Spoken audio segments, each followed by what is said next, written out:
نمایاں ہوتی ہوئی نظر آئی ہیں. سوال کوئکلی ملاحظہ کریں پھر واپس آ کے بات کرتے ہیں.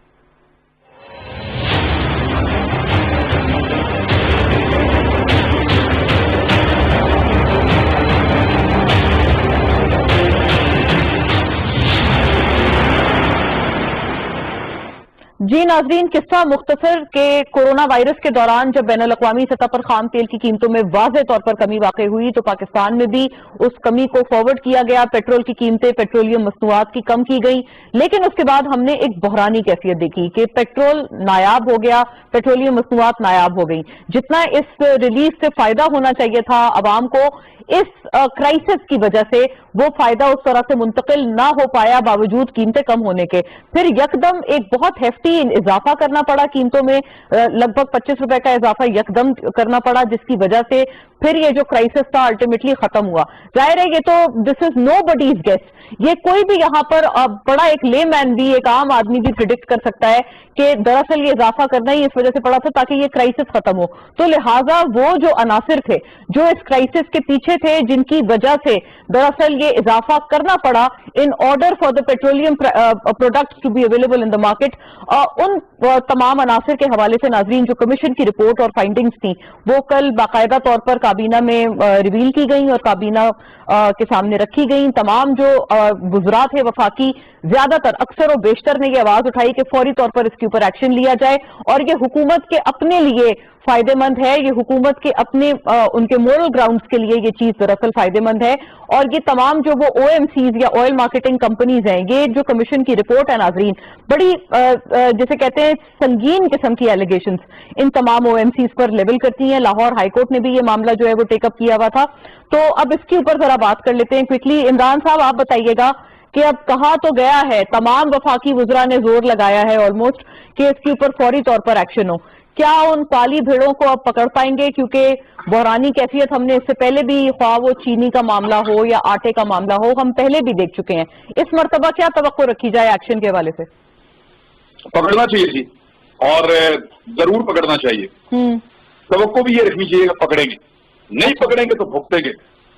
دیکھیں آپ جب چوری نہیں رکتے، مجھے یاد ہے مجھے نواز شریف صاحب نے بلایا جب نئے نئے وزیر اعظم بنے، وہ تیسری مرتبہ، تو پرویز رشید صاحب کی کال آئی جی اسلام آباد آ جائیں آپ. ہم اسلام آباد چلے گئے، انہوں نے بلایا بٹھایا. مصدق ملک نے اور نواز شریف صاحب نے ہمیں ایک بریفنگ دی اور اس میں بتایا کہ دیکھو کروڑوں روپے اس نے لوٹ لیا، کروڑوں روپے لوٹ لیا، کروڑوں بے شمار دفعہ انہوں نے یہ کہا. اور میں نے ان سے میاں صاحب سے کہا، میں نے کہا میاں صاحب اگر آپ نے کروڑوں روپیہ لوٹنے والوں کو نہ پکڑا نا تو یہ آپ کے ساتھ جو لوگ بیٹھے ہوئے کل کو یہ بھی کروڑوں روپیہ لوٹیں گے اور کوئی ان کو پوچھنے والا نہیں ہوگا. تو میرے سوال کا تو ان کو بہت غصہ آیا اس وقت، لیکن بعد میں انہوں نے ان کو نہیں پکڑا. اور اس کے بعد پھر آپ نے دیکھا کہ پی ایم ایل این کے دور میں کتنی چوری ہوئی پاور پروجیکٹس کے اندر، وہ آپ کے سامنے ہے. تو اب یہ عمران خان صاحب پہ ڈیپینڈ کرتا ہے کہ وہ چوری کو روکتے ہیں یا اپریشیٹ کرتے ہیں. اچھا، تو آپ نے اپنے ریزرو کر لیے کمنٹس، لیکن یہ بتائیے گا کہ یہ جو اس قسم کے عناصر ہیں یہ ہمیں بار بار ریکرنگ ان کا ٹرینڈ نظر آ رہا ہے نا، بہت سارے اور امور ہیں. پھر یہ تمام چیزیں جیسے شوگر، وہ تمام جو تھا کرائسس، وہ لوگ کورٹ چلے گئے تھے، تو اگر یہ لوگ بھی کورٹ کا رخ کریں، اسٹے آرڈر وغیرہ لے لیں، پھر لمبا معاملہ جائے گا. کوئی امید پھر عوام کے لیے کیا ہے؟ دیکھیں میرے خیال میں عدالتوں کو چاہیے کہ اب جو ایڈمنسٹریٹو ایشوز ہیں نا وہ حکومت کے اوپر چھوڑے. اور اگر حکومت احتساب کرنا چاہ رہی ہے یا کسی کو اکاؤنٹیبل کرنا چاہ رہی ہے، یعنی میں آپ کو یہ بتاتا ہوں کہ ایک ایشو اٹھا ہوا ہے، ایک کمشنر کو ایک جج صاحب نے جو سول کورٹ کے جج ہے، انہوں نے ان کو اکاؤنٹیبل کیا کسی معاملے میں. اب وہ پوری کی پوری بیوروکریسی وہ جج کی دشمن بن گئی ہے اور بدماش قرار دیا جا رہا ہے. یعنی آپ اندازہ کریں یہاں پہ انٹچیبلز ہیں اور یہی بات ہے سینکڑوں کی تعداد میں. آپ کسی ایک قبیلے یا قبیلے پاور پولز ہیں، آپ کسی ایک قبیلے کو چھیڑیں اس کے بعد پورا کا پورا قبیلہ آپ کا دشمن بن جاتا ہے. آپ ایک پولیٹیکل ایلیٹ میں کسی ایک بندے کو چن کے اس کا احتساب کریں، ساری پولیٹیکل پارٹیز آپ کے دشمن بن جائیں گی. آپ کسی ایک جج کو پکڑیں تو باقی سارے ججز آپ کے دشمن بن جائیں گے. آپ کسی ایک وکیل کو پکڑیں، سارے وکیل آپ کے اوپر جتھا بن کے حملہ آور ہو جائیں گے. آپ کسی ایک صحافی کو پکڑیں تو سارے صحافی آپ کے دشمن ہو جائیں گے. تو یہاں پہ پاکستان میں انصاف کا پیمانہ کوئی نہیں رہ گیا. ٹھیک ہے جی، اگر میں چلے ایک رہ گیا وہ میں کہہ دوں آپ کو، آپ کا پی ٹی بھی ہے، پتہ نہیں کوئی مسئلہ نہ ہو آپ کو، لیکن اگر کوئی ملٹری کا بندہ بھی پکڑا گیا تو ساری ملٹری اس کے خلاف ہو جاتی ہے کہ یار اس کو کیوں پکڑ. معاملہ یہ ہے کہ یہاں کوئی بھی جو ہے وہ نہیں ہونا چاہیے. بالکل بالکل, اس میں کوئی شبہ نہیں ہے. میں آپ کو سیکنڈ کرتی ہوں اسی اسٹیٹ براڈ کاسٹر پہ. بالکل, خواہ اسٹیبلشمنٹ ہو خواہ آرمی ہو, کہیں سے بھی یہاں پر یہ جو بلیک شیپس ہیں ان کو ہر جگہ سے پکڑنا چاہیے. جی علی صاحب, پکڑا جائے گا یا نہیں پکڑا جائے گا اس طرح کے انٹچیبلس کو؟ دیکھیں, جس طرح شوگر کا کرائسس کے اندر نوٹس سرکار ہی بن کے رہ گئے ہیں. عمران خان صاحب شوگر کا نوٹس لیا, انہوں نے بیس کا نوٹس لیا, انہوں نے گیس کا نوٹس لیا, پھر ادویات کا نوٹس لیا, اب انہوں نے آج کے پیٹرول اور فیول کے کرائسس کا نوٹس لیا ہے.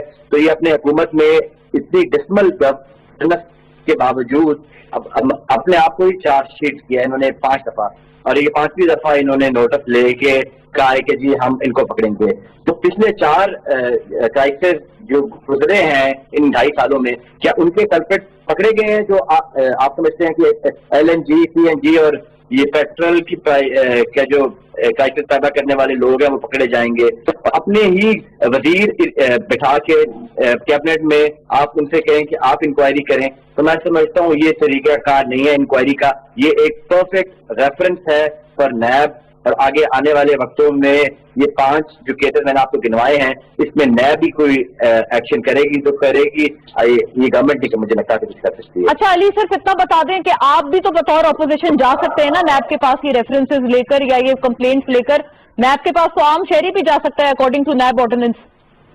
آپ لے کے جائیں یہ تمام معاملات بطور اپوزیشن. دیکھیے, ہم سمجھتے ہیں اکاؤنٹیبلٹی کا ایک اچھا میکینزم اس ملک کو ضرورت ہے, لیکن نیب کی شکل میں نہیں, کیونکہ نیب کا لا جو ہے اس کو ہم ایک بلیک لا سمجھتے ہیں. ہم سمجھتے ہیں کہ وہ جو قانون کے میرٹس ہیں اور جو انڈیپینڈنٹ جوڈیشری کے میرٹس ہیں اس پہ وہ پورا نہیں اترتی. تو ہم نیب کو تو اس طرح سے نہیں قبول کرتے, لیکن اکاؤنٹیبلٹی کا کوئی اور میکینزم ہو جو کہ ہم جس کو ہم بہتر کر سکتے ہوں. یعنی کہ یہ نیب آپ کو پسند نہیں ہے, لہٰذا آپ اس کے پاس لے کے نہیں جائیں گے. ہماری جوڈیشری ہے وہ اس پہ کوئی ایکٹیویزم شو کرے اور اس گورنمنٹ کو کوئی موٹو دے, تو پھر ہمیں لگتا ہے کہ حالات بہتر ہوں گے. لیکن نیب سے ہمیں کوئی امید نہیں ہے. نیب سے صرف اپوزیشن کو وکٹمائز کرنے کے لیے انہوں نے آپ لے کے تو جائے نا, آپ کیا پتا, مطلب یہ تو بات کی بات ہے کہ کیا ایکشن ہوگا. لیکن ڈاکٹر مراد, ابھی آپ نے سنا وہ علی صاحب آپ کو نوٹس سرکار کہہ رہے ہیں کہ آپ نوٹس لیتے ہیں لیکن ایکشن نہیں نظر آتا ہے مافیا کے خلاف. دیکھیں مونا, میں آپ کو یہ بتاؤں کہ یہ سارے مافیاز ان دونوں پارٹیز نے بنائے ہیں, ٹھیک ہے. یہ 40 سال سے یہ مافیاز کام کر رہے ہیں, ٹھیک ہے. یہ کوئی نئے مافیا نہیں ہے, یہ پہلے کے اسٹیبلش مافیا ہیں. ان کے ٹائم میں تو کبھی نام بھی نہیں سامنے آئے تھے کہ کون انوالوڈ ہے مافیاز کے اندر, کون نہیں ہے. ہماری دفعہ میں کم از کم نام تو سامنے آنے شروع ہوئے کون کون انوالوڈ ہے. یہ 30-40 سال پرانے مافیاز کو اب ہم سامنے کم از کم نام لے کر آ رہے ہیں. وہ تو سر یہی کہہ رہے ہیں نا, صرف نام آ جاتے ہیں, ایکشن نہیں آتا اس کے بعد. جو مافیاز اتنے عرصے سے اس ملک کے اندر لگے ہوئے ہیں, یہ کہتے ہیں اوہ آپ نے کیوں نہیں ان کا کچھ کیا.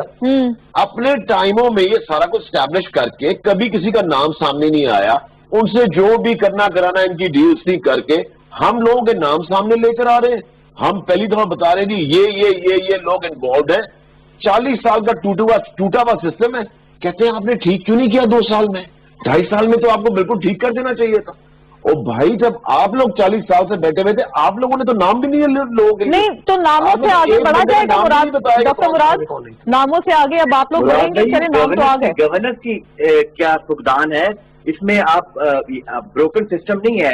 آپ اپنی گورننس کے بارے میں بتائیں نا کہ 2.5 سالوں میں یہ بیڈ گورننس کی وجہ سے یہ سارے کرائسس آئے ہیں. ڈاکٹر دیکھیے, کرائسس جو آئے ہیں وہ بیڈ گورننس کی وجہ سے نہیں آئے. کرائسس جو آئے ہیں جن حالات میں ملک کو چھوڑ کے گئے تھے, جب PMLN کی گورنمنٹ گئی ہے وہ بینکرپسی کے بالکل آپ کو دروازے پہ چھوڑ کے گئی تھی, دروازہ کھولیں گے and the country will be bankrupt.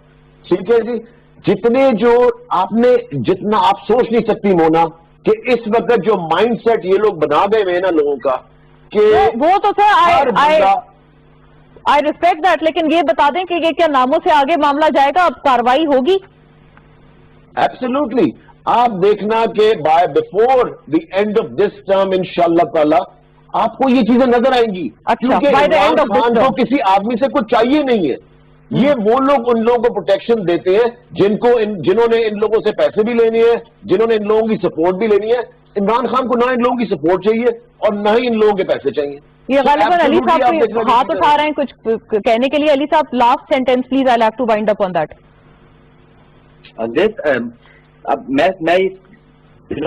میں کیا کہوں اس بات کے اوپر, اگر پی ایم ایل این چھوڑ کے جی ڈی پی آپ کے سامنے ہے اور آج انفلیشن ریٹ کیا ہے, آج جی ڈی پی ریٹ کیا ریٹ ہے, تو مجھے بھی آپ کے سامنے ہے.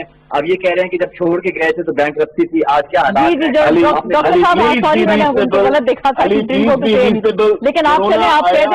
کورونا ہماری وجہ سے نہیں آئے, ساری دنیا پہ آیا ہے. جو فائنینشیل کنڈیشنز ہیں وہ کورونا کی وجہ سے ہیں, صرف پاکستان میں نہیں, it's all over the world. جو ریکوری ہو رہی ہے اکانومی کے اندر, جس طرح اس گورنمنٹ نے ہینڈل کیا کورونا کو, کوئی دا ورلڈ از ریکگنائزنگ. مجھے یقین ہے ابھی ہمیں اس کے اوپر ایک اور تفصیلی نشست کرنی پڑے گی جو معیشت کے حوالے سے بحث ہے. لیکن thank you to all the gentleman. ناظرین, علی حیدر گیلانی صاحب ہمارے ساتھ تھے, عمران ریاض خان, ڈاکٹر مراد راز, تمام نے ہمارا ساتھ دیا تھا. Thank you for watching. ناظرین, ہماری طرف سے اتنا ہی. سی یو اگین. اللہ حافظ.